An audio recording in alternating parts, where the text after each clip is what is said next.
Nous voici ce matin, non? Merci Christophe.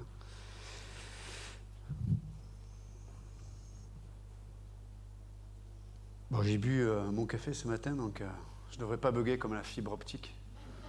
Vous imaginez, on a la fibre optique. Mais elle vient de très loin. Elle passe par, je crois, Jupiter, Mars, mais je crois qu'il y a des interférences entre Jupiter et Mars. Et puis elle vient à Montpellier. Ok.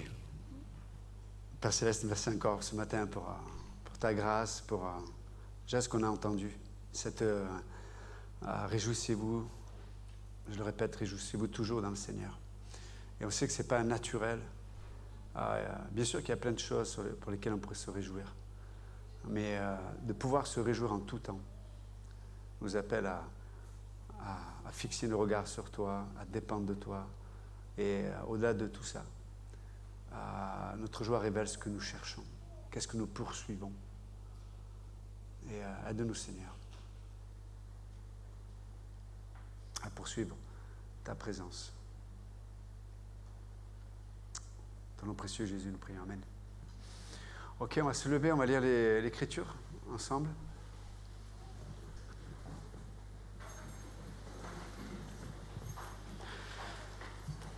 Donc, nous sommes toujours dans notre étude de la Genèse, chapitre 2. Nous allons lire quelques versets ensemble. Donc, Genèse, chapitre 2, versets 8 à 17.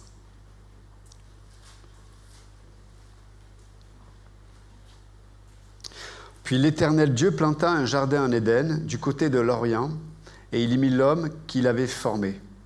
L'Éternel Dieu fit pousser du sol des arbres de toute espèce, agréables à voir et bons à manger. Et l'arbre de la vie au milieu du jardin, et l'arbre de la connaissance du bien et du mal. Un fleuve sortait d'Éden pour arroser le jardin, et de là, il se divisait en 4 bras. Le nom du premier est Pishon, c'est celui qui entoure tout le pays de Havila, où se trouve l'or. L'or de ce pays est pur. On y trouve aussi le bdellium et la pierre d'onyx. Le nom du second fleuve est Gihon. C'est celui qui entoure tout le pays de Cush. Le nom du troisième est Hiddekel. C'est celui qui coule à l'orient de la Syrie. Le 4e fleuve, c'est l'Euphrate. L'Éternel Dieu prit l'homme et le plaça dans le jardin d'Éden pour le cultiver et pour le garder. L'Éternel Dieu donna cet ordre à l'homme. Tu pourras manger de tous les arbres du jardin, mais tu ne mangeras pas de l'arbre de la connaissance du bien et du mal, car le jour où tu en mangeras, tu mourras. Amen. Vous pouvez vous asseoir.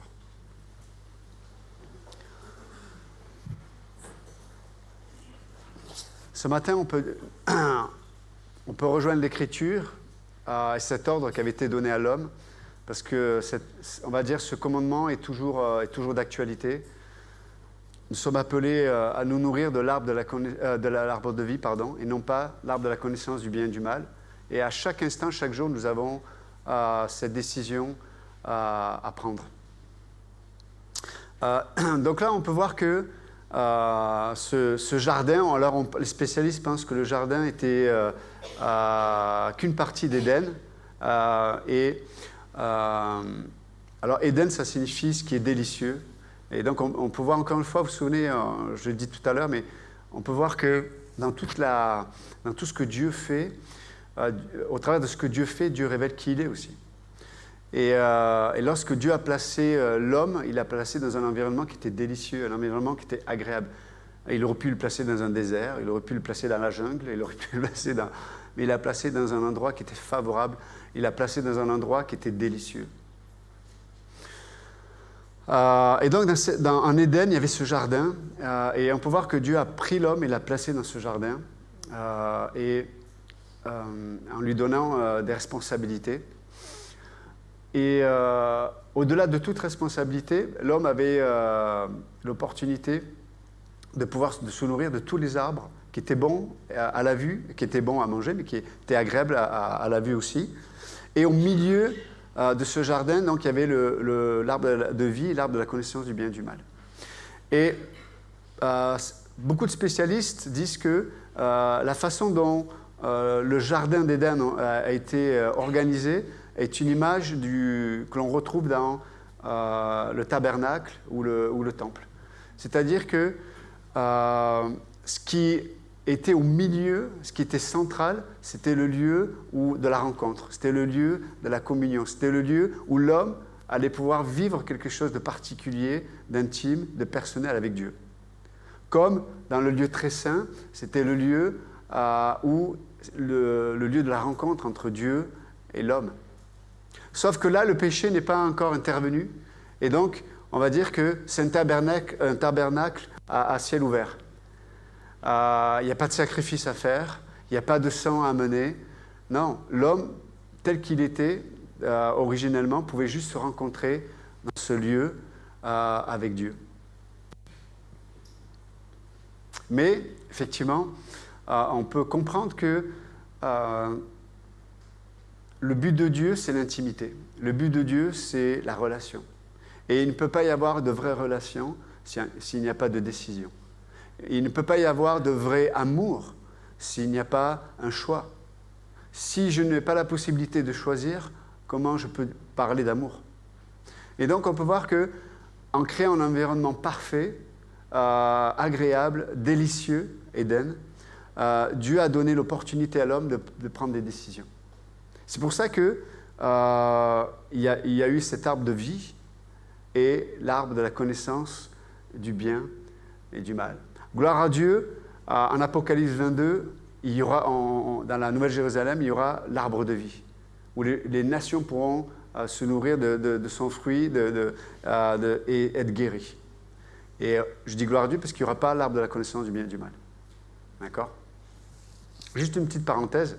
Quand Dieu donne l'ordre à l'homme de ne pas manger de l'arbre de la connaissance du bien et du mal et de se nourrir de l'arbre de vie, ça ne sous-entend pas que la connaissance se trouve seulement dans l'arbre de la connaissance du bien et du mal.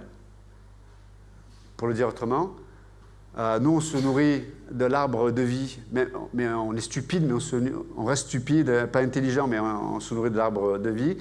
Et puis ceux qui se nourrissent de l'arbre de la connaissance du bien et du mal, eux sont intelligents, mais ils sont loin de Dieu. Non, c'est pas ça. On peut se nourrir de l'arbre de vie, mais du coup, on se nourrit aussi de la communion et de la connaissance que Dieu nous donne sur les réalités. Donc, ceux qui se nourrissent de l'arbre de vie ont une sagesse, une intelligence supérieure même, que seulement la connaissance du bien et du mal, parce que celui qui se nourrit de l'arbre de la connaissance du bien et du mal, il fait de son potentiel de connaissance lui-même. Celui qui se nourrit à l'arbre de vie, son potentiel est en Dieu, qui connaît tout, qui est partout, qui peut tout, et qui sait tout. Vous comprenez? Celui qui se nourrit à l'arbre de la connaissance du bien et du mal, c'est lui-même qui devient le centre. C'est son moi qui devient le juge de ce qui est bien et de ce qui est mal. Et donc, il est extrêmement limité. Donc, je vais juste faire cette parenthèse. Ne pensez pas que parce qu'on croit en Dieu, parce qu'on croit aux Écritures, parce qu'on étudie les Écritures, qu'on est... Non, on est revêtu d'une sagesse parce que Dieu nous fait pénétrer dans les profondeurs de qui il est. Et du coup, on a la connaissance de Dieu et du coup, le regard de Dieu sur le monde visible comme le monde invisible, sur les situations, etc., etc. Et ça, tu ne peux pas l'avoir en mangeant que de l'arbre de la connaissance du bien et du mal. Celui qui mange seulement de l'arbre de la connaissance du bien et du mal, il est condamné. Il est esclave à observer les réalités qu'à travers lui-même, et notamment à travers ce qu'il observe par la vue. Donc c'est un champ très limité. C'est un champ énorme aussi, mais c'est un champ qui est extrêmement limité parce qu'il n'est que dans l'observation, mais pas simplement dans l'observation neutre, il est dans l'observation avec un présupposé qui est limité à ce qu'il connaît de l'homme, et ce qu'il connaît de lui-même et ce qu'il connaît de l'observation. Est-ce que vous me suivez? Est-ce que ça va? Vous allez bien? Vous êtes toujours joyeux? Ok. C'est bon. Donc, non, je dis ça parce que nous devons reconnaître que même dans la création, le fait que Dieu ait créé l'univers, il y a beaucoup de choses qui nous échappent Parce que peut-être que les lois que nous connaissons aujourd'hui sont...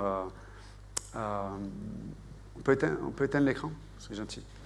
Les lois que nous connaissons aujourd'hui sont les lois que Dieu a établies, bien sûr, mais Dieu n'est pas soumis à ses propres lois. Et donc, dans l'acte créateur, Dieu était resté tout-puissant. Vous comprenez?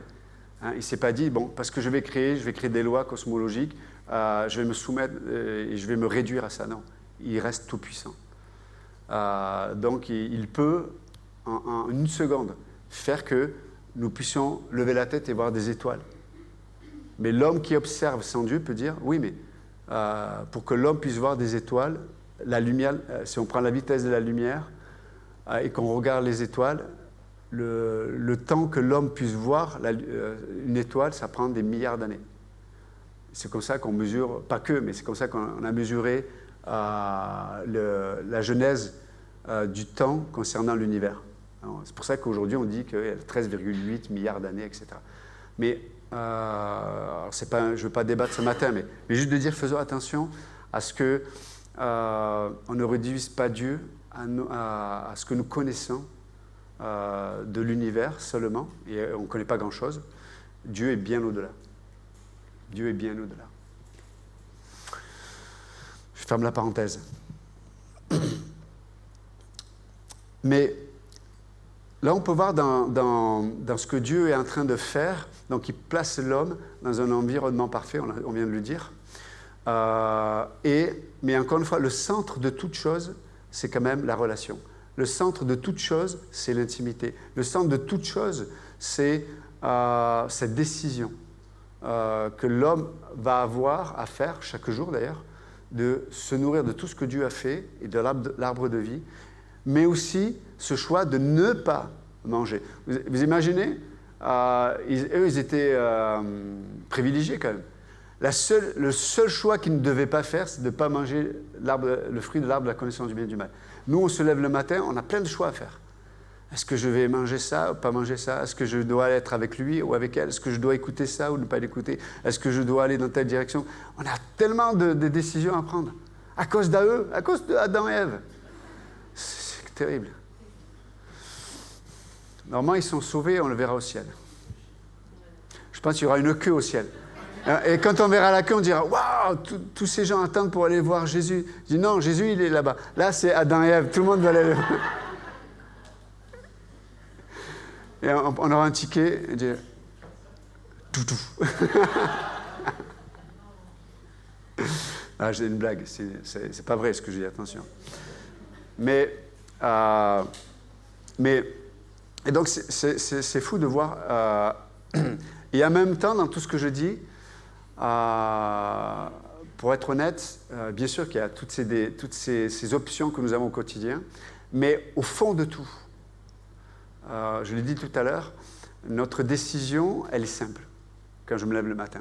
Est-ce que je vais me nourrir de l'arbre de vie, c'est-à-dire de la vie de Dieu, de la pensée de Dieu, ou est-ce que je vais me nourrir de l'arbre de la connaissance du bien et du mal? C'est-à-dire, est-ce que c'est moi qui est le centre, ou est-ce que c'est Dieu qui est le centre?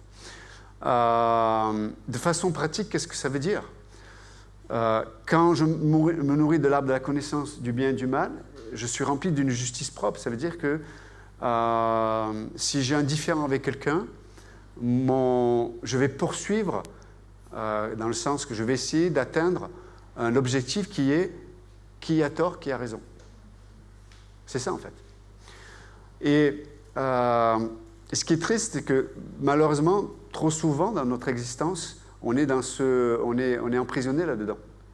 On vit une situation, qu'elle soit je sais pas, et souvent c'est souvent les situations qui sont désagréables, qui nous font poursuivre ça. Mais on est là et puis on se dit, moi mon objectif, c'est de déterminer qui est le gentil et qui est le méchant.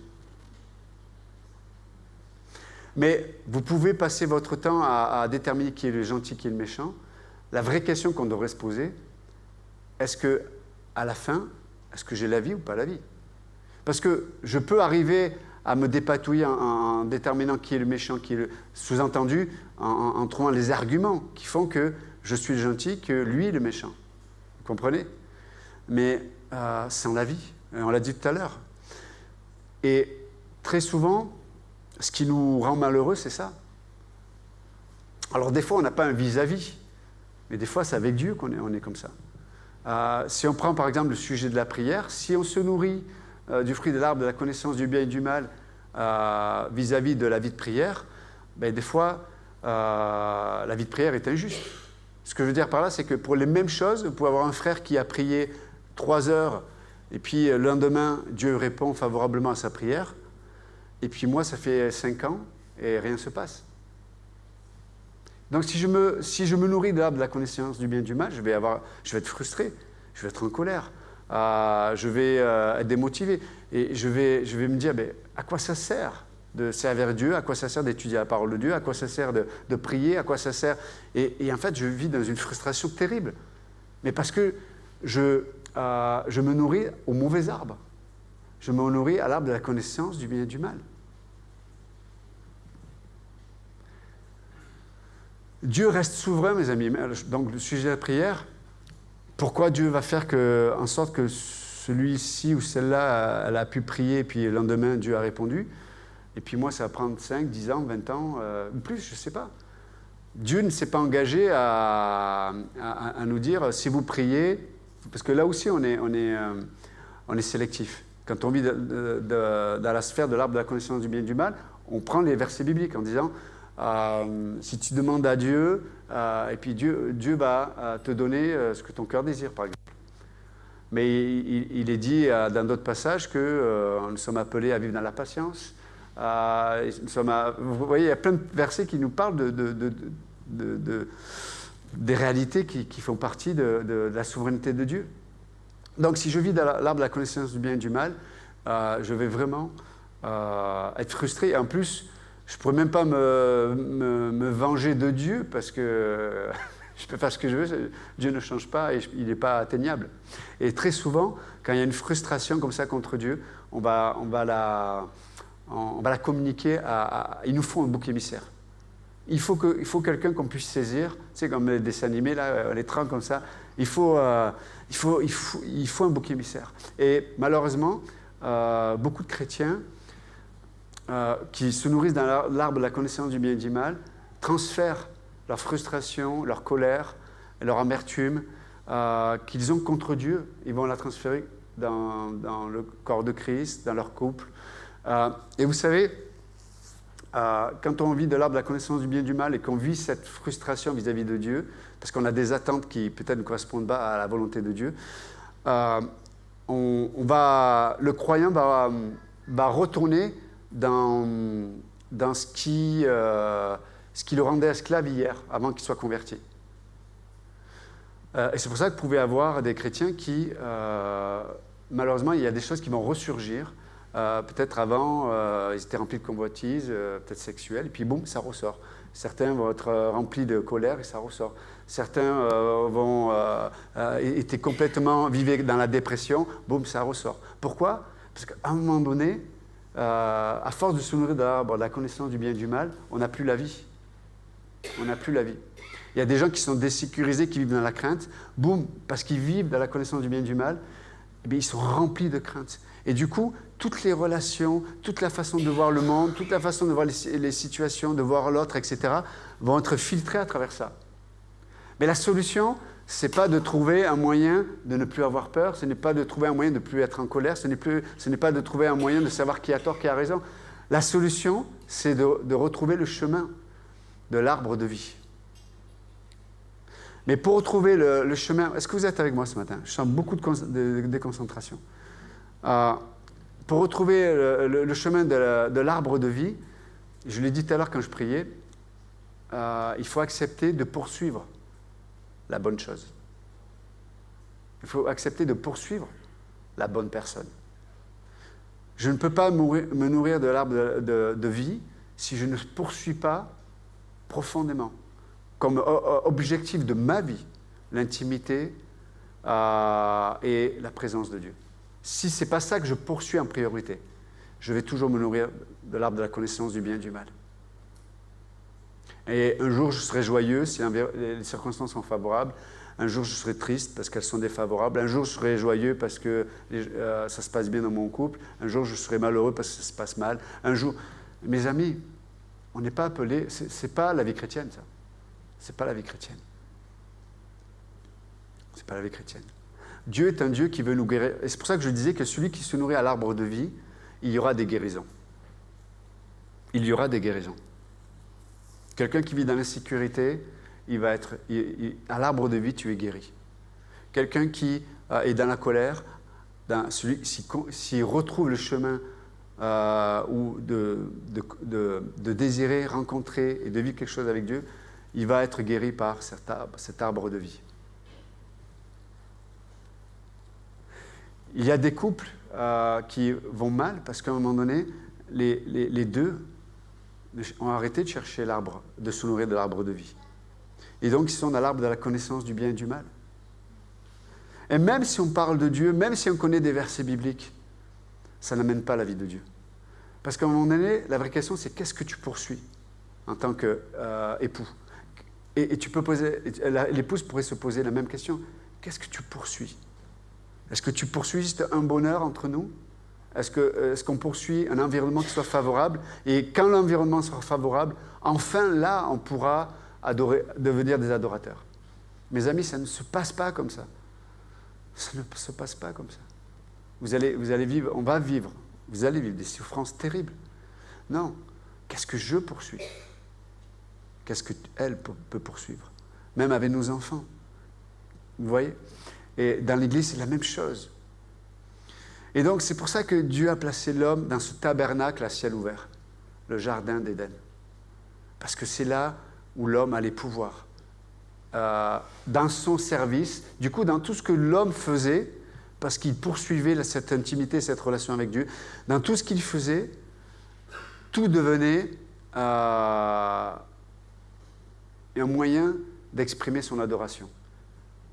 Quand il entretenait un arbre, lorsqu'il entretenait des animaux, lorsqu'il entretenait le jardin, c'est une expression de l'adoration. Parce que Adam et Ève poursuivaient la bonne personne, Jésus-Christ. Et donc, il se nourrissait de l'arbre de vie.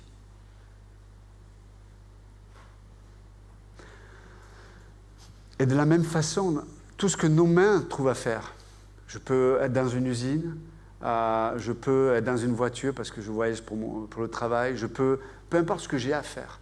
Tout ce que je fais parce que je poursuis la bonne personne et parce que je me nourris de l'arbre de vie est une opportunité d'exprimer mon adoration à Dieu. Peut-être j'ai des horaires qui ne sont pas favorables, peut-être j'ai un patron difficile, peut-être j'ai des collègues difficiles. Mais moi, je vais au travail en tant qu'adorateur. Parce que je ne cherche pas juste le bonheur naturel, mais je poursuis la présence et l'intimité avec Dieu. Au travers de la parole, c'est pour ça que l'Écriture dit que la foi vient de ce qu'on entend vient de la parole de Dieu.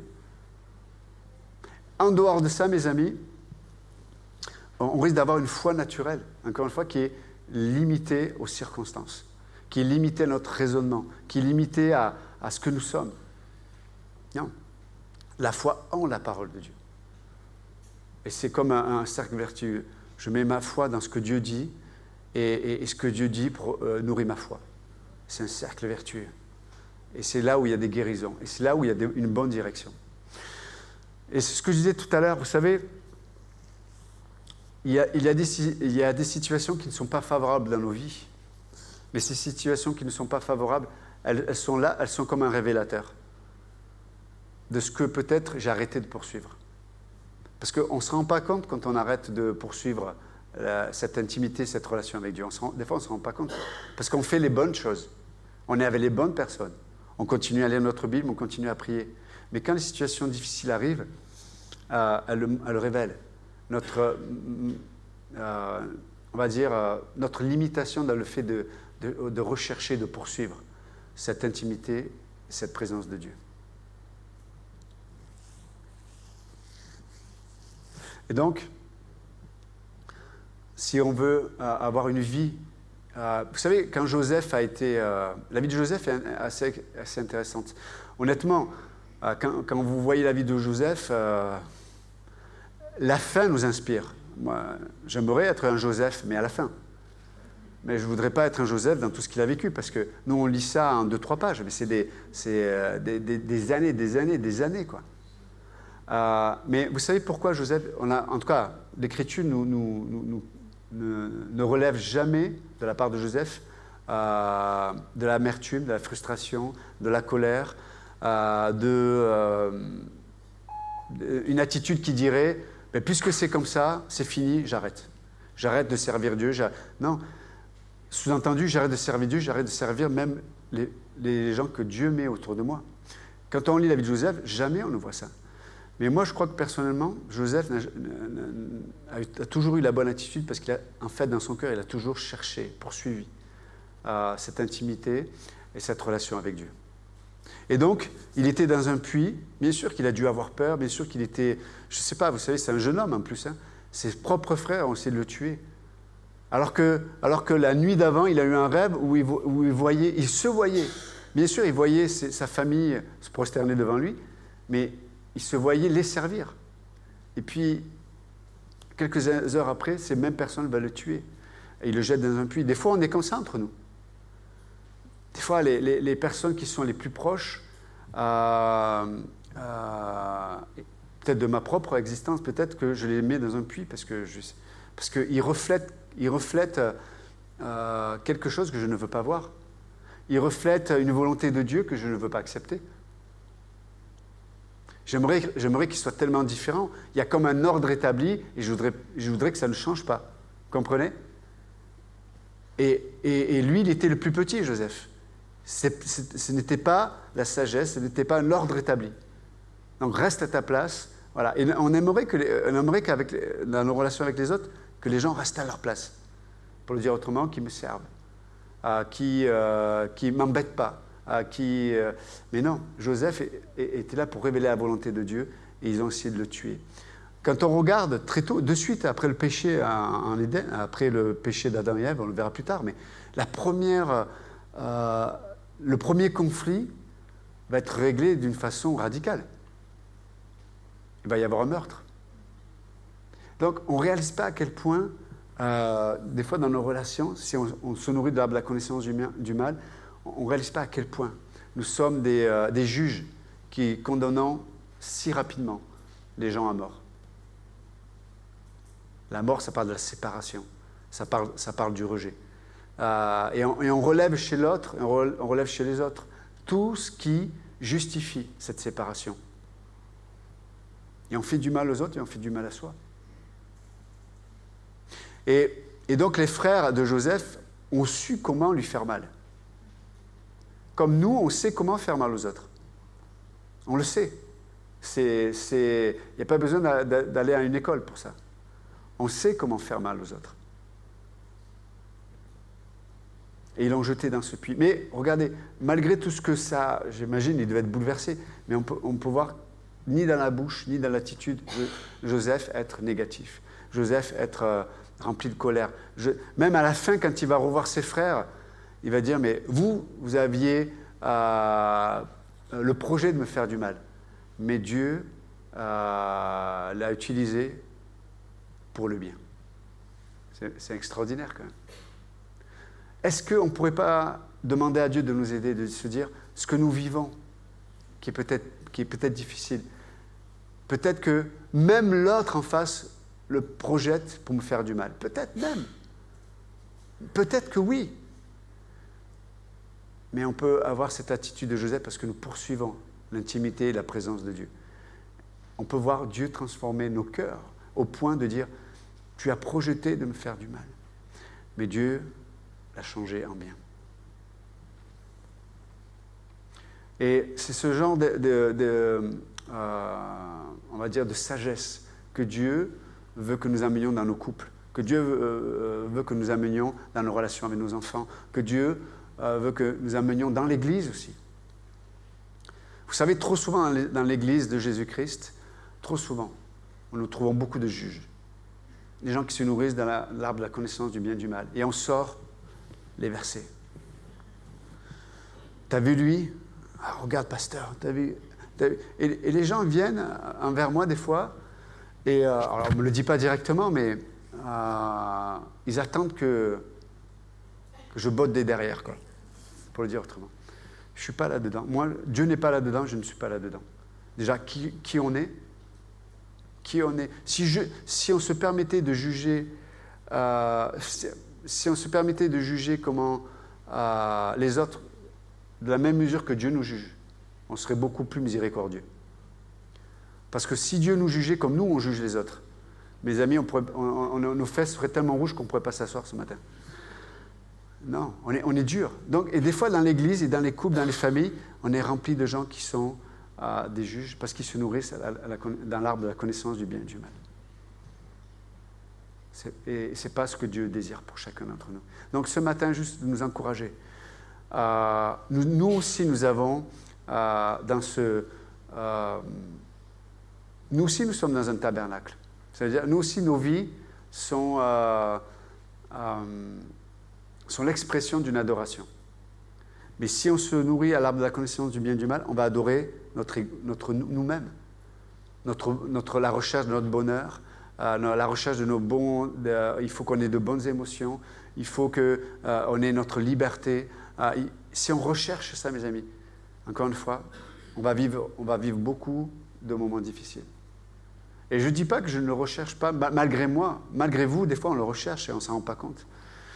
Mais si Dieu amène des situations qui vous amènent au bout de vous-même, au point de vous poser la question, mais Seigneur, plus que ça, je meurs. Je peux pas. Ce que je suis en train de vivre, c'est insupportable. Mais ça reste insupportable parce que je choisis toujours de me nourrir à l'arbre de la connaissance du bien et du mal. Vous êtes avec moi ce matin? Ça va rester insupportable tant que tu vas te nourrir à l'arbre de la connaissance du bien et du mal. Parce que tu juges, dans le sens, tu détermines ce qui est bien et ce qui est mal. Mais selon toi. Selon toi.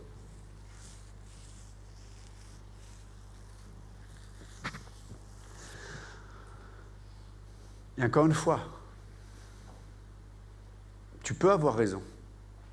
Est-ce que tu as la vie? C'est la seule question qu'on doit se poser.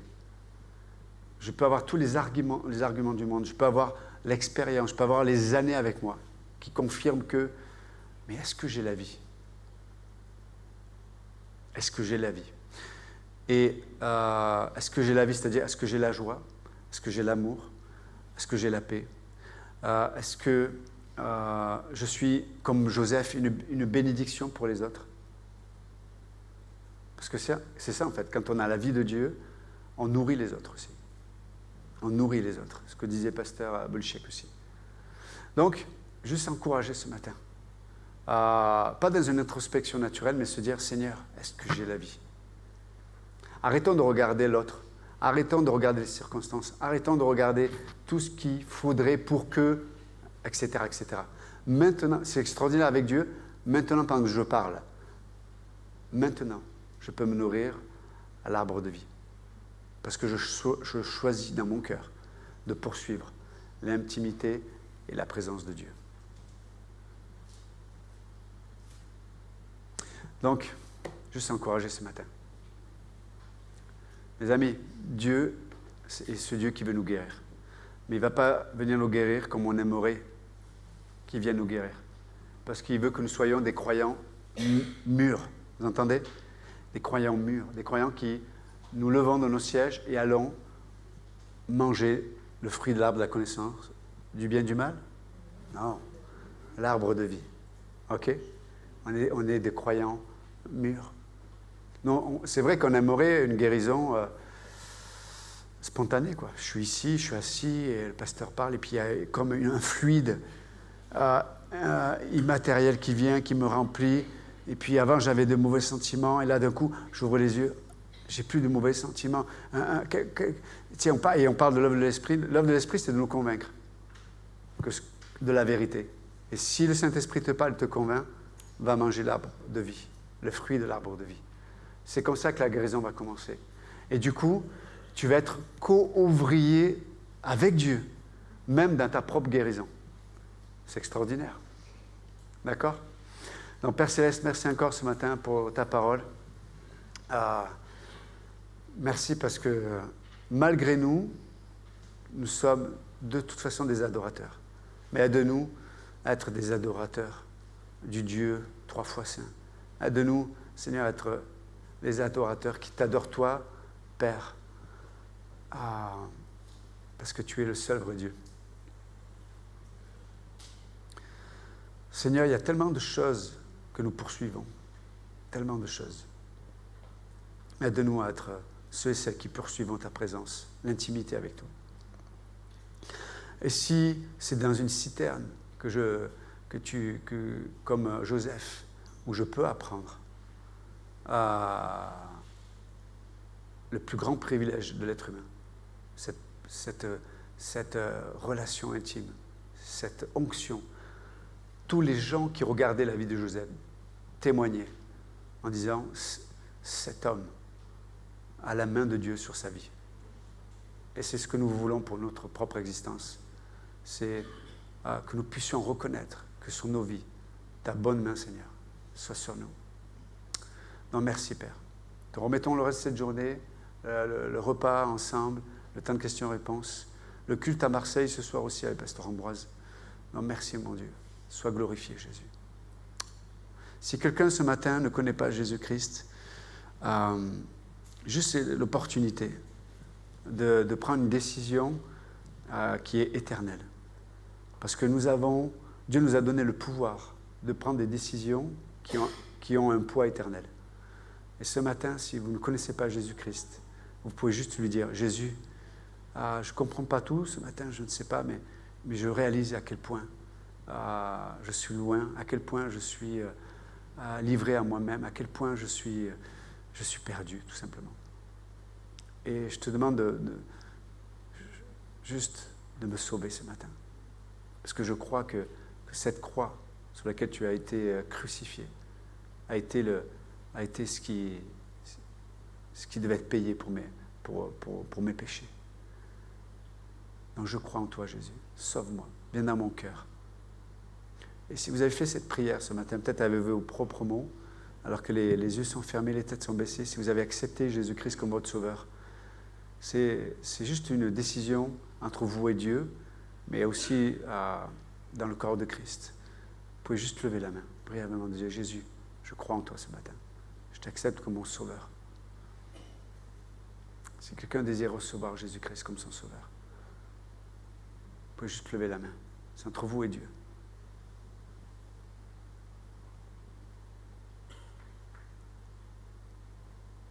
Merci pour cette main. Merci. Est-ce que quelqu'un d'autre?